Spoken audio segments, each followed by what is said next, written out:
When we think of the 20th century's greatest ideological conflicts, we often imagine capitalism versus communism, fascism versus liberal democracy, Nazism versus communism, but within the revolutionary movements themselves, deep tensions existed, none more striking than the antagonism between the Bolsheviks and the Zionists.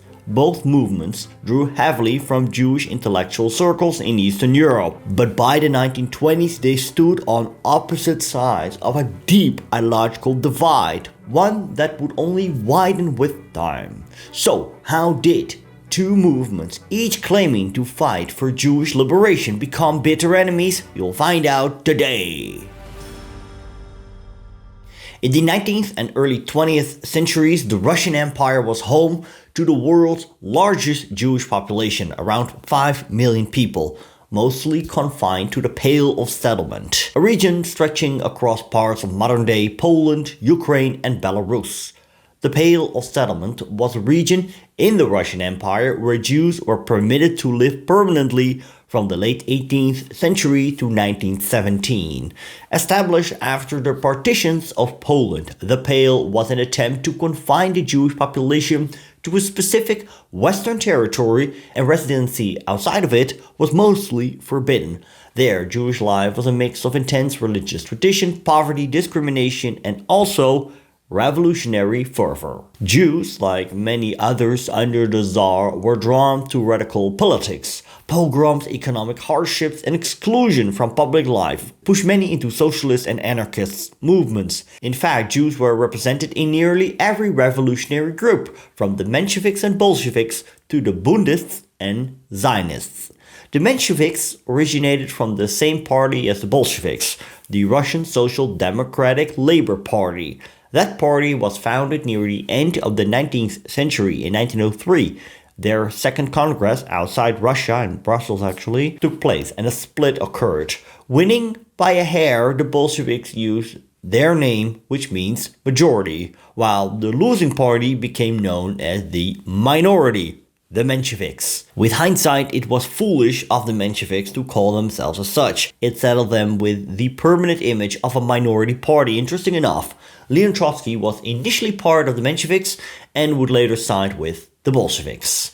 The Mensheviks played an important role in the establishment of the workers' councils, the Soviets. The Mensheviks were, compared to the Bolsheviks, more positive towards the other factions. The Bund, or the General Jewish Labor Bund, was the most prominent Jewish socialist group, founded in 1897. It advocated for Jewish workers' rights, Yiddish culture, and political autonomy within socialist Russia. The Zionists, emerged around the same time, took a different route. They argued that antisemitism was permanent and that only a Jewish homeland, preferably in Palestine, could ensure Jewish survival. The Jewish Bund was Russia's first mass-based Marxist party. Established in 1897, it had 35,000 members in 1905. It declared the Jews to be a nation and demanded full national autonomy for them, with Yiddish as the official language within a Russian federation. Such demands were rejected by the Russian Marxists, including Yuli Martov and Leon Trotsky, who were themselves Jews, who put class interests above nationalist ones, and who, in any case, were deeply hostile to the Jewish nationalism of the Bundists. Georgy Plekhanov accused them of being Zionists, who were afraid of seasickness. The result was that the two Marxist movements went their separate ways. There was also a large Zionist movement. Inspired by the works of Theodor Herzl, who was the father of modern political Zionism, Herzl formed the Zionist organization and promoted Jewish immigration to Palestine in an effort to form a Jewish state there. In Russia, the Tsarist authorities had allowed the development of the Russian Zionist movement after the early 1880s because it advocated Jewish immigration in response to the pogroms, although it too was banned in 1903 on the grounds that inside Russia it served as a vehicle for Jewish nationalism.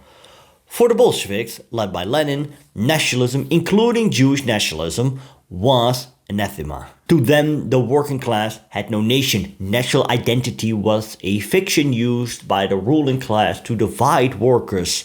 That applied to Zionism too. In 1903, Lenin described the Zionist idea as entirely false and reactionary in its essence. 2 years later, in 1905, he wrote about Zionism in particular.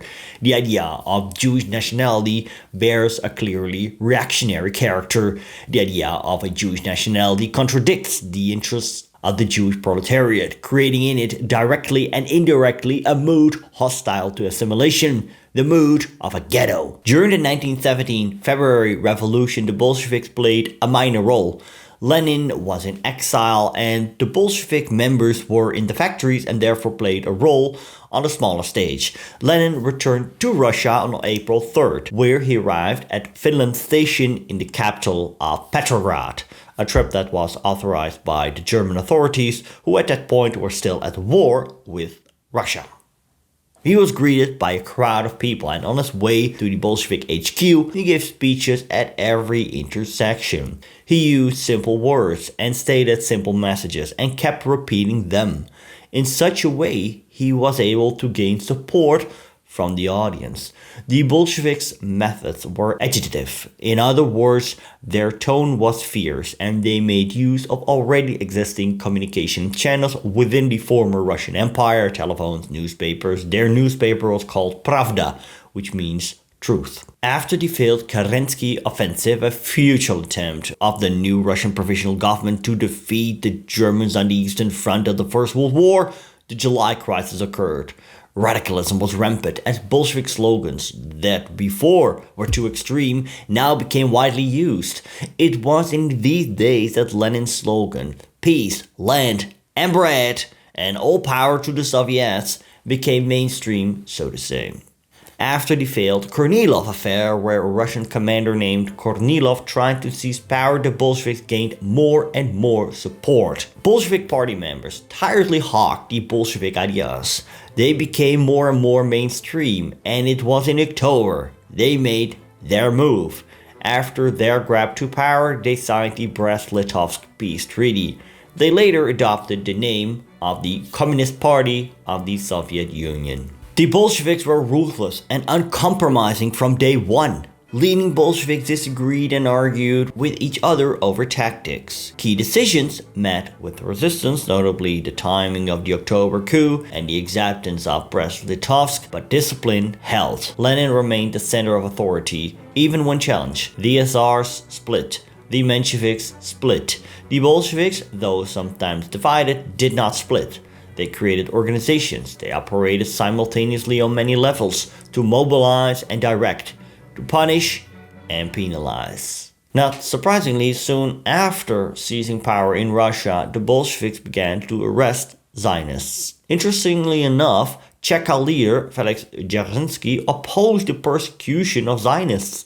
In a letter of March 1924 addressed to his deputies, he wrote the following: I do not understand at all why Zionists are persecuted. The majority of their attacks on us are based on our persecution of them. Persecuted, they are 1,000 times more dangerous for us than they would be not persecuted. Nevertheless, persecuted they were, and more with every year. The Bolsheviks had carried out the Red Terror, in which countless so-called enemies of the revolution were arrested, tortured, and killed by the secret police, the Cheka.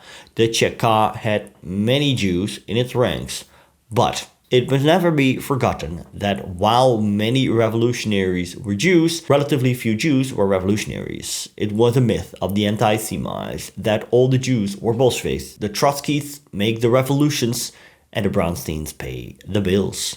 During the Civil War, many Jews lost their lives to violent pogroms perpetrated by the whites as well as Polish and Ukrainian nationalist forces. It left some 150,000 dead from direct violence and disease, another 500,000 homeless, and 300,000 orphaned. The pogroms put in doubt the physical survival of the Jews in Russia, whereas Bolshevik abolition of Jewish communal institutions Kehilot, and the attack on Hebrew language education and organized religion threatened their national and religious existence. The situation paralyzed the Zionist organization and its affiliates, but Jewish despair about survival in Russia and their search for salvation elsewhere only increased. Despite their internal ideological and organizational differences, the period from 1923 to late 1925, and in some regions even into mid-1926, saw Zionist influence grow quickly in areas with large Jewish populations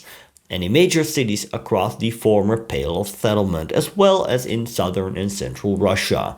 By 1925, around 10 different Zionist parties and organizations claimed a combined membership of several tens of thousands. These numbers, along with the steady rise of the movement, show not only how attractive Zionism was to many young Jews, but also how unexpected freedom Zionist groups enjoyed during those years. Of course, the Zionists were operating inside a political system that openly defined itself as a dictatorship.